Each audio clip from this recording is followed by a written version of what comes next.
Mutual funds होता क्या है, बहुत सी बार हम म्यूचुअल फंड्स में तो इन्वेस्ट कर चुके होते हैं बट हमारे को नहीं पता होता है कि मॉडल फंड्स क्या होता है। So we gonna talk about MF versus MF, जहां पे MF stands for mutual funds and MF stands for model funds.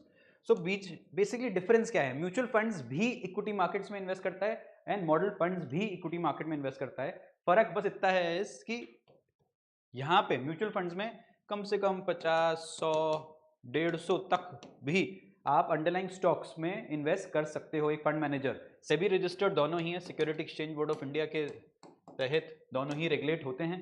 यहाँ पे there something called as fund manager जो आपके म्यूचुअल फंड्स को संभालता है, आपके पैसों को संभालता है। और मॉडल फंड्स में there is something called as registered investment advisory firms. जैसे कि एक म्यूचुअल फंड भी एक फर्म होती है, एक ट्रस्ट होता है, ऐसी रजिस्टर्ड इन्वेस्टमेंट एडवाइजरी भी एक फर्म होती है। उसमें फंड मैनेजर्स होते हैं और वो आपके पैसों को संभालते हैं। ये भी लाइसेंस प्रोडक्ट है, ये भी एक लाइसेंस प्रोडक्ट है, सर्टिफाइड है। Both are governed and regulated by SEBI. अब यहाँ पे फर्क क्या है, जहाँ पे मैं आपको कह रहा था कि 50 और 150 म्यूचुअल फंड्स में आपके स्टॉक्स हो सकते हैं, यहाँ पे टिपिकली अगर आप देखोगे 10, 15, 20, ऑन दी हायर साइड आप 25 स्टॉक्स आप अपने मॉडल फंड्स में एक्सपेक्ट कर सकते हो। है ये एक मैनेज्ड प्रोडक्ट ही, प्री प्री एक तरीके से पहले से ही प्री पैकेज्ड है आपके लिए एज ए इन्वेस्टर। आप इसमें ticket size generally 1.5 lakh, 2.5 lakh, 5 lakh के टिकट साइजेस में आप इन्वेस्ट कर सकते हो लमसम के रूप में। और यदि आपको एसआईपी करना है तो 10,000, 25,000 के टिकट साइज में आप इन्वेस्ट कर सकते हो। This is the minimum ticket size.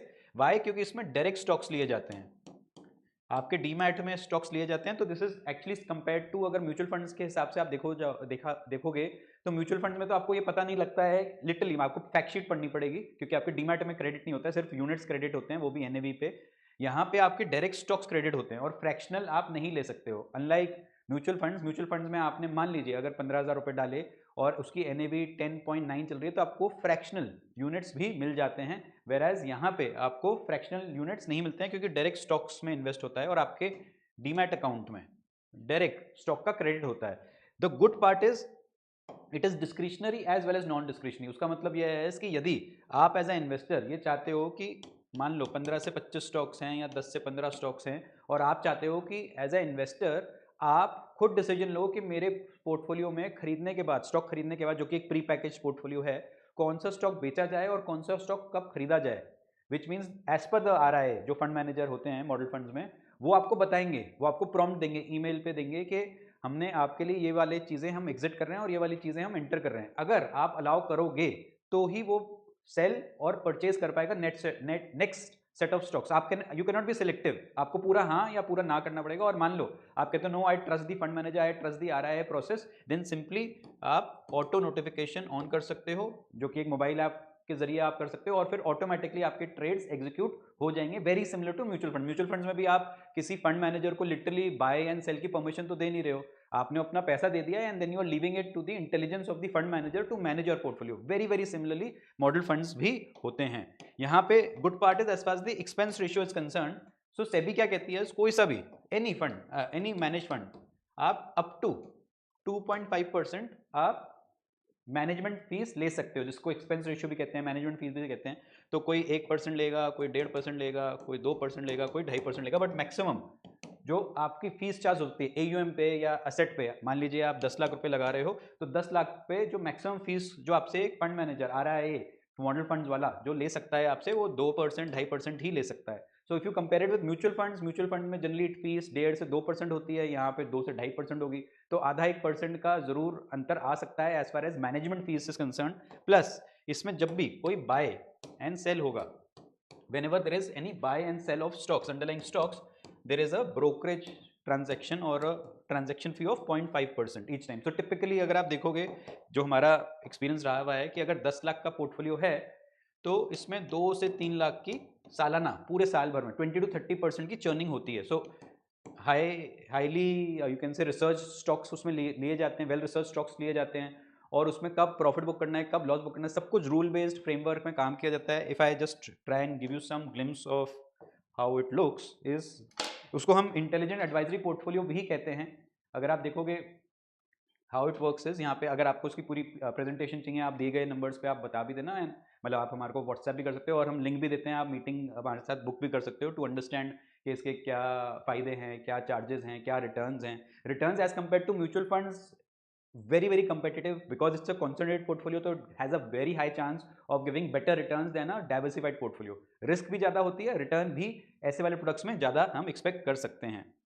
सो यहाँ पे अगर आप बेनिफिट्स देखोगे, सो डाइवर्सिफाइड रोबो मैनेज होता है, ऑटोमेटिक प्रोसेस है, आप डायनेमिक या स्टैटिक पोर्टफोलियो में से दोनों चूज कर सकते हो, power of description on every recommendation, मतलब आपको कब हाँ करनी है कब ना करनी है वो आपके डिसीजन में होता है। आप उसको ऑटोमेट करना चाहते हो आप ऑटोमेट कर सकते हो। लमसम और एसआईपी के जरिए आप कोई सा भी आप मोड चूज कर सकते हो, दोनों भी कर सकते हो। 24/7 पोर्टफोलियो ट्रैकिंग है क्योंकि आपके डीमैट में ही क्रेडिट हो रहा है। ये कुछ बहुत ही famous you can say model funds हैं। Alpha blue chip, abacus, buoyant, NS mid and small cap, NS 5T x 5T, NS industry champ, prime, zodiac. These are basically suitable for investors with aggressive, conservative and moderate risk profile. तो as per your risk appetite आप अपना model funds choose कर सकते हो। Time horizon generally because it's equity product तो 3 to 5 years होता है, कोई लॉक इन नहीं है, कोई एग्जिट लोड नहीं है, आप कभी भी पैसा डाल के कभी भी निकाल सकते हो, but typically 3 to 5 years is what is suggested. Purely generally fundamental framework पे चलता है, तो it is good for investors who are looking to invest in direct equity but उनके पास टाइम, रिसर्च, नॉलेज की, इंटरेस्ट की कमी है, तो वो ऐसे वाले पोर्टफोलियोज में पैसा डाल सकते हैं। So typically walking you through few of the model funds quickly is, जैसे अल्फा ब्लू चिप करके एक मॉडल फंड है। इसमें टिपिकली क्या करना है, जो स्ट्रॉन्ग बिजनेस इज मोट एंड कंपिटिटिव है, मोट मतलब जो एक बिजनेस बना चुका है और बहुत ईजिली उसमें एंट्री नहीं कर सकता है कोई भी दूसरा बिजनेस इतनी आसानी से, तो उसको मोट कहते हैं। एंड इसमें जनरली जो ऐसे स्टॉक्स ऐसे सेक्टर्स में लगाते हैं जो मल्टीपल साइकिल्स की स्टॉर्म, हेडविंड्स, टेलविंड्स को पार करते हुए इमर्ज हुए हैं as winners. And no need to say that इसमें आरओसी फंडामेंटल्स क्योंकि स्ट्रॉन्ग होने चाहिए, तो robust growth, ROC, strong cash flow, high quality growth portfolio with moderate risk इसमें ली जाती है। अगर आप टिपिकली देखोगे यहाँ पे लो मोर्टेलिटी पोर्टफोलियो है, मतलब बहुत ज़्यादा इसमें एज सच चर्निंग होती नहीं है, कंपाउंडिंग स्टोरी है। 20 to 25 स्टॉक्स हैं, निफ्टी 200 बेंचमार्क है, विच मीन्स के top 100 large cap and top 100 mid cap में आपका पैसा डाला जाता है। 3 to 5 ईयर्स का रिस्क एपेटाइट अग्रेसिव होनी चाहिए। Abacus again is a very famous you can से आरआईए मॉडल। यहाँ पे again 25 stocks predominantly from 250 companies by market, जो टॉप 250 कंपनीज हैं, which is large and mid cap में ही टॉप 25 कंपनीज को चूज करा जाता है। ऐसे सेक्टर्स या ऐसे स्टॉक्स में डाला जाता है जो कि अल्फा क्रिएट कर सकें।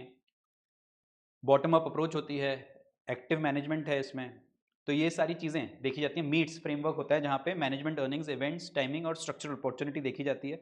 अगेन टॉप 200 स्टॉक्स का निफ्टी का बेंचमार्क है, अप टू 25 स्टॉक्स हैं, अग्रेसिव 3 to 5 ईयर्स का आप होराइजन लेके इन्वेस्ट कर सकते हो। फिर बॉयंट अपॉर्चुनिटीज़ करके है, यहाँ पे फ्लेक्सी कैप पोर्टफोलियो है ये एक।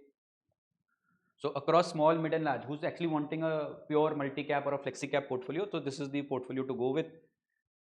इसमें आप देखोगे BSE 500 का बेंचमार्क है, विच मीन्स आपका स्मॉल कैप, मिड कैप और लार्ज कैप आ जाएंगे, बट बहुत ही कॉन्सेंट्रेट पोर्टफोलियो है, 10 to 20 स्टॉक्स का है, तो वेरी हाई रिस्क एपेटाइट वालों को ही ये इन्वेस्ट करना चाहिए and they should have the bandwidth and the risk appetite to go through the cycles. ये मिड एंड स्मॉल कैप का specifically somebody who is wanting to invest into the mid and small cap space, तो उनके लिए ये वाला portfolio है। तो 20 to 30 stocks का पोर्टफोलियो बनाया जाता है। इसमें जो बेंचमार्क अगर आप देखोगे Nifty mid and small cap की 400, मतलब टॉप 100 में नहीं इन्वेस्ट करा जाएगा, सिर्फ 101 to 500 कंपनीज ऑफ इंडिया में इन्वेस्ट करा जाएगा 20 to 30 स्टॉक्स की।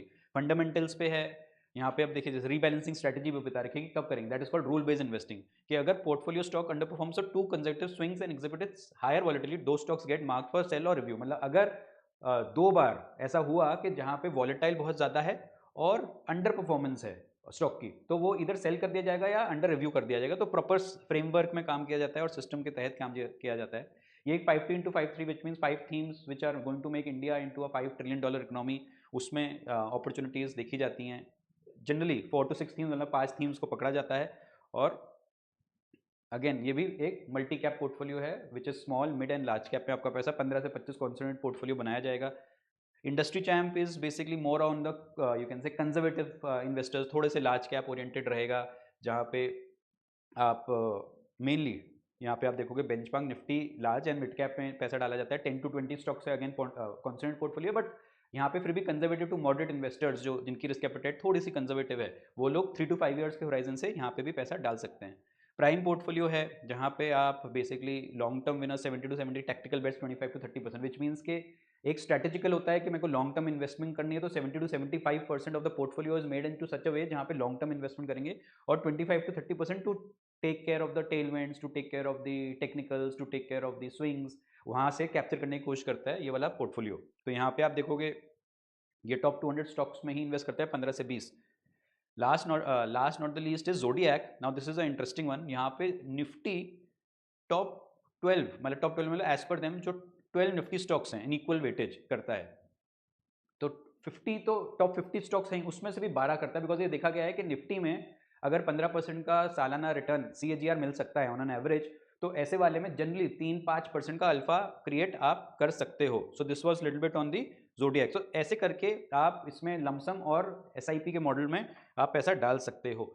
सो the whole idea of investing in model funds is diversification yet into a concentrated portfolio। तो अगर आपके म्यूचुअल फंड्स पोर्टफोलियो अच्छा कर रहे हैं और आपको लगता है कि मेरे को म्यूचुअल फंड्स के अलावा कोई एक दूसरा asset class within the equity domain जाना है, then model funds can be a good bet. यदि आप इसके रिटर्न्स देखोगे, अगर इसकी पास्ट परफॉर्मेंस देखोगे, तो we can give you month on month, year on year, since inception इसका पूरा हम डिटेल दे सकते हैं। So probably why we are not sharing it here, because I don't know आप कौन से समय में देख रहे हो। तो just giving you last, because we record this video in 2024। अगर आप 1-2-3 साल का रिकॉर्ड देखोगे तो it has been wonderful. Anything ranging between 35 to 60% का CAGR रिटर्न मिला है from last 1-2-3 years. So I don't want to get little you can say biased towards giving you the portfolio return. So it is always better कि जब भी आप इस product में interested हो, आप हमारे एडवाइजर से इन दिए गए नंबर्स पे या हमारे साथ कॉल बुक कर सकते हो, and we will be happy to share all the past performances and give you the latest offerings under the model funds IIP